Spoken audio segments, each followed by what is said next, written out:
Sunanda Shinde. I work as an assistant professor in the Department of English, School of Liberal Arts, Sanjay Ghodawat University. Today I am going to have a presentation on cooperative learning Jigsaw method. So, cooperation or communication in students or among cooperation or communication of students to one another is equally important to communication of teacher with the students. Much training time is devoted to guide teachers how they should arrange communication or dialogues between content or the textbook or curriculum, and some time is also spent on how teachers should communicate with students. But how students should communicate with another one or how students should have communication with each other is totally ignored in Indian education system. So, how successfully teacher can arrange or how successfully teacher can have student-student interaction has a very major role in students' learning. And cooperative learning helps to fill this gap. So what is cooperative learning? That we are going to discuss today. Next slide. So according to Strother,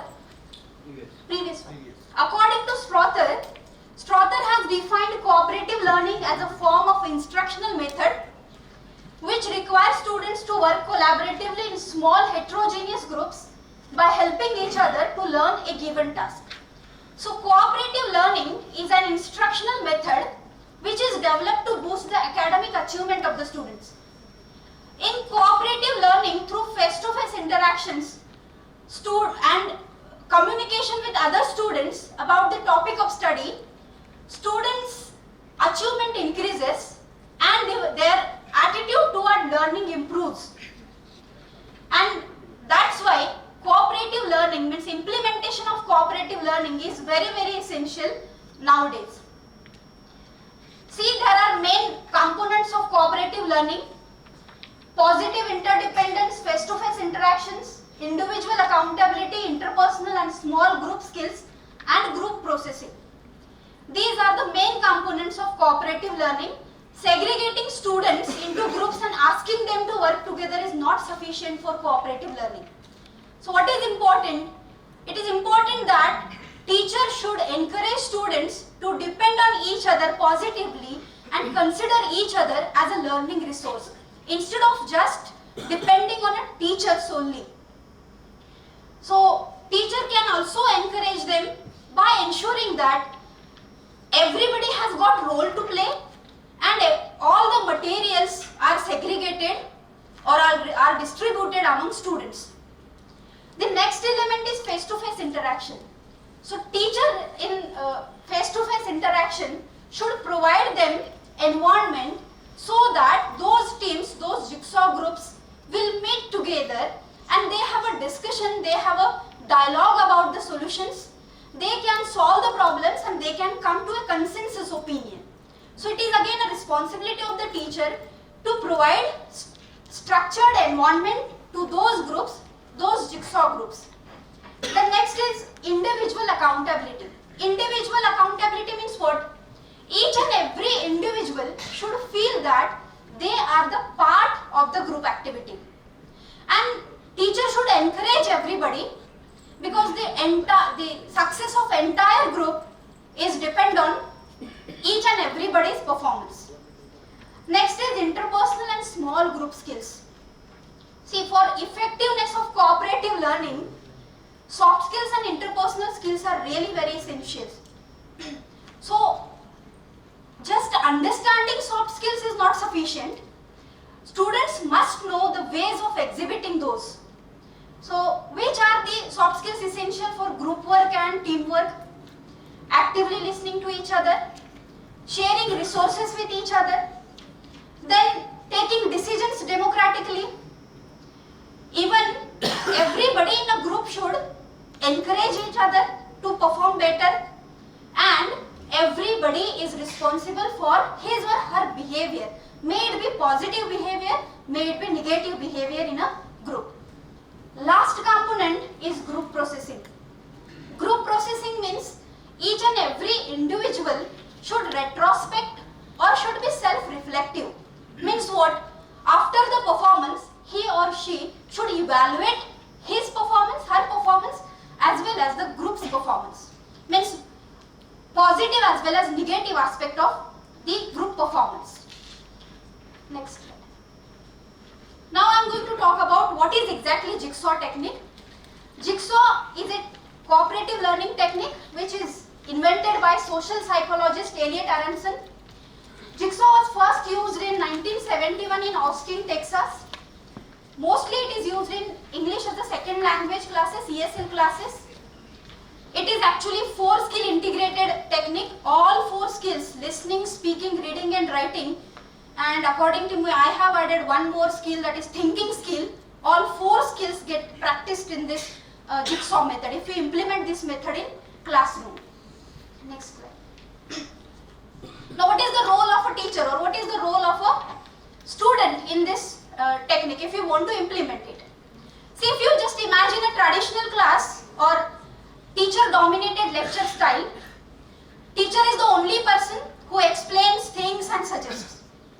But in cooperative learning, teacher's role is different. Just imagine a traditional class, teacher stands in front of the students, asks questions, wait for the reply. Most often 4 or 5 students raise their hands. And those who do not know answer, they just look down. And they expect that teacher should not ask questions to them. Then teacher asks questions to one of that enthusiastic students.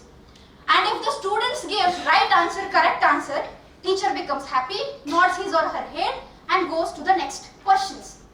But those who didn't know the answer, they become very happy. They feel that this time they have escaped from being ashamed. And these students are considered as a losers in a class by their classmates. And consequently, these students start bunking classes. And we have to avoid this situation. And that's why cooperative learning plays very important role to make each and every student confident enough to face the audience and to present himself or herself in front of his group members as well as teacher. So teacher's role is a facilitator, teacher act as a backstage designer. So what to do? What is expected by the teachers? Teacher should just structure groups and teacher should just ensure that each and everybody is motivated, each and everybody is active to take part in the activity or not. Now just look at the step-by-step procedure for implementation. Divide students into 5-6 students Jigsaw group. So the group should be diverse in terms of at least gender and ability. Means mixed students, girls and boys, as well as some fast learners, some slow learners should be there in a group. Then appoint one student from each group as the leader, and that leader should be mature enough to control the group activity. Next is divide the day's lesson into 5-6 segments. Now whatever lesson you are going to teach to that class, what you have to do? Now you have to divide that lesson into 5-6 segments because we have 5-6 students in one group.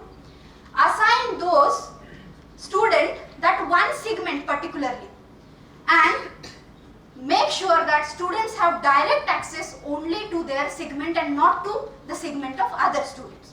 So what is your responsibility or what is our responsibility?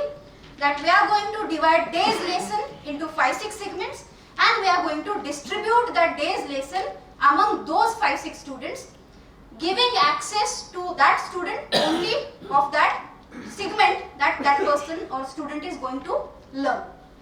Next is give students time to read over their segment at least twice and become familiar with it. Now we should give ample times to students to read it properly, to understand it, and if ample time, sufficient time is given to them, then only they will be able to understand those concepts. Next is form temporary expert group. Now ma'am, just take one, this one, previous one. Now here see colors are different. So numbers are like A1, A2, A3, A4, those are in a one group. Now we are going to, these are the jigsaw groups actually. These are jigsaw groups. Now we are going to have an expert group. Next slide. Now see, all those